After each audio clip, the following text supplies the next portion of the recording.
ایک جھوٹ کبھی نہیں بولے گا، ایک دھوکہ کبھی نہیں دے گا۔ لیکن میرے نبی کی امت ہی سب سے زیادہ جھوٹ بولنے والے بن گئے۔ میں نیوزی لینڈ گیا تو مجھ سے وہاں کے دوست پوچھنے میں نے ان سے پوچھا کہ یہاں کوئی ہیرا پھیری اور جھوٹ ووٹ ہوتا ہے؟ کہا نہیں جی یہاں کوئی نہیں ہوتا، صرف جو انڈیا پاکستان بنگلہ دیش کے ہیں وہی کرتے ہیں اور کوئی بھی نہیں کرتے، اور کوئی بھی نہیں کرتے۔ اب تم تینوں ملکوں کے بیٹھے ہو، انڈیا پاکستان بنگلہ دیش، تو میں تمہارے سامنے جھولی پھیلاتا ہوں، آج کے بعد جھوٹ نہیں بولنا، ٹھیک ہے؟ آج کے بعد دھوکہ نہیں دینا ہے۔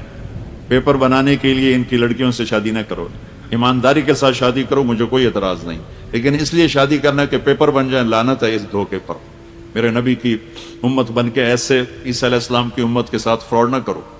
انڈیا پر جب انگریز کی حکومت تھی تو دلی میں ایک جیب کترا تھا، پک پکڑ والا، اس کا چیلا، اس کا ایک شاگرد رات شام کو 2 روپے لے کر آئے تو اس نے اس کی پٹائی کی کہ آج صرف 2 روپے لائے ہو۔ انہوں نے کہا استاد آج بہت بڑا مال کمایا تھا، ایک انگریز کی جیب کاٹی تھی، اس میں بہت پیسے تھے۔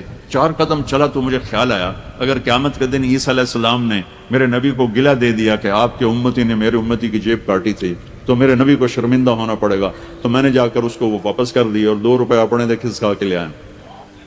تو اس نے اس کو 10 روپے نکال کے انعام دیا کہ یہ تیرا آج کا انعام ہے۔ تو دیکھو میرے عزیزو، اتنے نیچے نہ گرنا کہ کل کو اپنے نبی کو گلہ سننا پڑے ہماری وجہ سے۔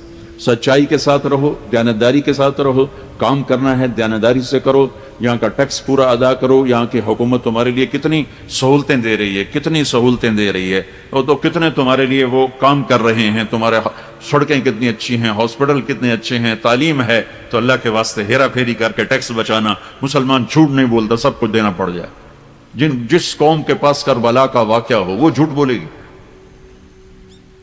وہ دھوکہ دے گی، وہ ہیرا پھیری کرے گی۔ آپ کو عجیب سنو، بروں میں سے اچھے، اچھوں میں سے برے پیدا ہوتے رہتے ہیں۔